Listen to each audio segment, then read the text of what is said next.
And those industries can put people back to work all across the country, building wind turbines, building voltaic cells that can capture the power of the sun, putting young people in inner cities back to work, retrofitting old buildings so that they're more energy efficient, putting young people in rural communities to work, developing cellulosic ethanol.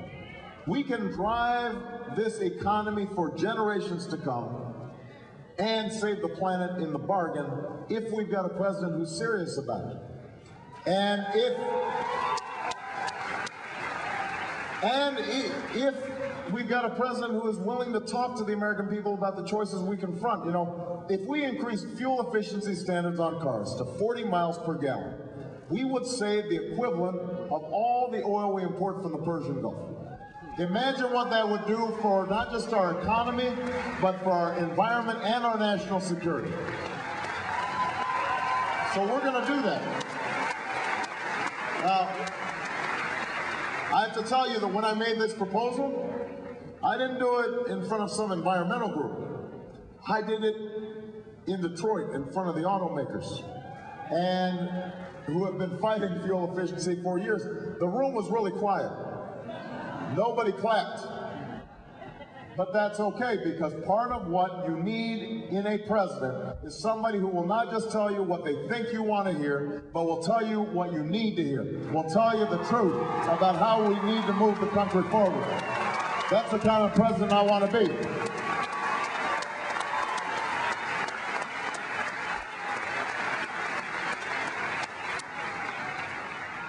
If you are ready for change, we can finally recognize once again that there's no contradiction between our safety and security on the one hand and our standing in the world on the other. You know, those ideas aren't contradictory, they're complementary. As president, as commander-in-chief, my job will be to keep you safe. That's my first job. And I'll do whatever is required. I will not hesitate to strike against those who would do America harm. And part of that job is to maintain the strongest military on earth, which means training our troops properly, equipping them properly, putting them on proper rotations, and treating them properly when they come home. No more homeless veterans, no more begging for disability payments, no more waiting for years to get into the VA. We owe them honor and respect. They have earned it, and I will fulfill it when I'm president of the United States of America.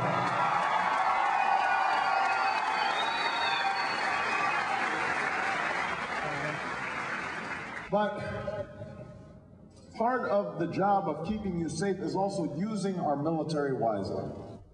And the war in Iraq has been unwise.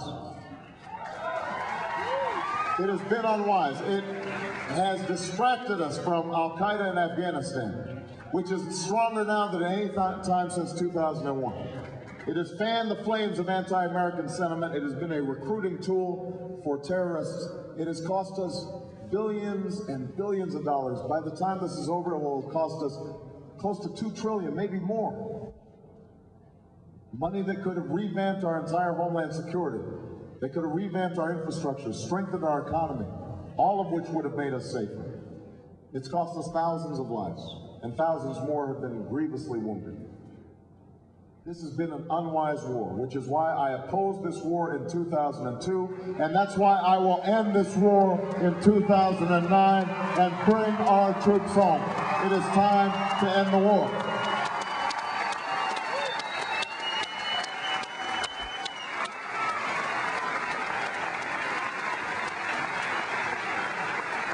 But I don't want to just end the war. I want to end the mindset that got us into war.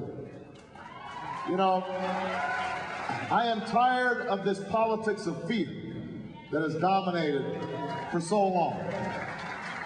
A politics that uses 9/11 as a way to scare up votes instead of a way to bring the country together to make us safer.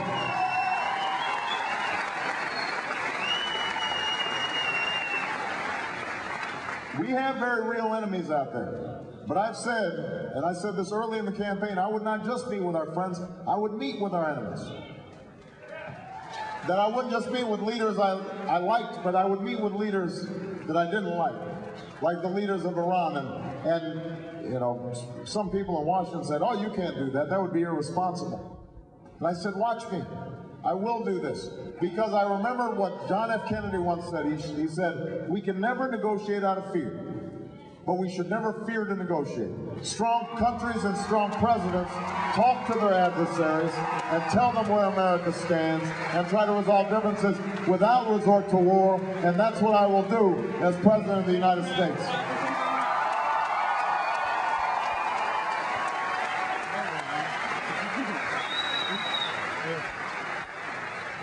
And when we do that, see, I look forward as president to going before the world community and saying, America's back. We are ready to lead. And we will lead on terrorism. We will lead on locking down loose nuclear weapons.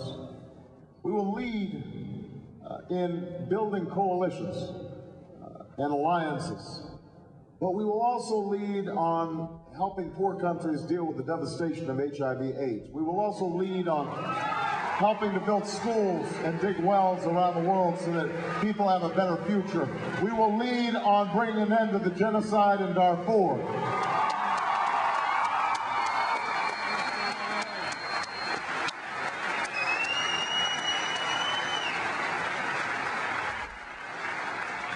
And we will lead in our observance of human rights and rule of law and civil rights and due process, which is why I will close Guantanamo and I will restore habeas corpus and say no to torture.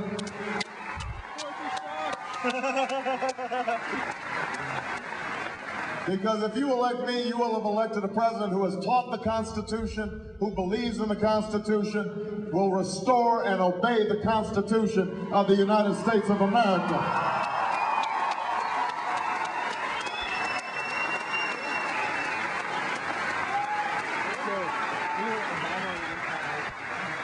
This is all what's possible if you believe.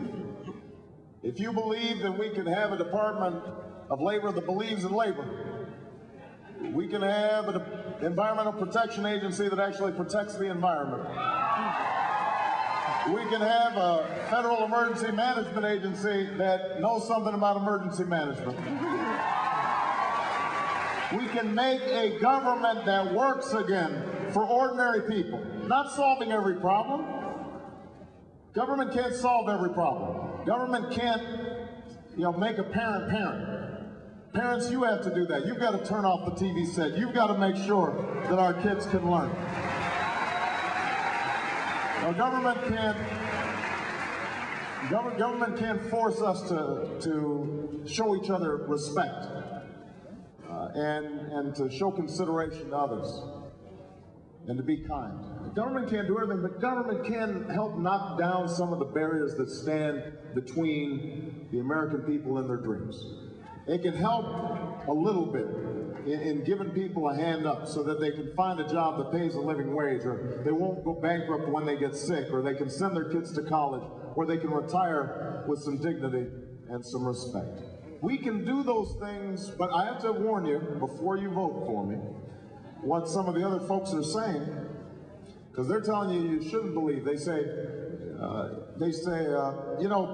Obama, he may give a nice speech and he may have good policy ideas, but he has not been in Washington long enough.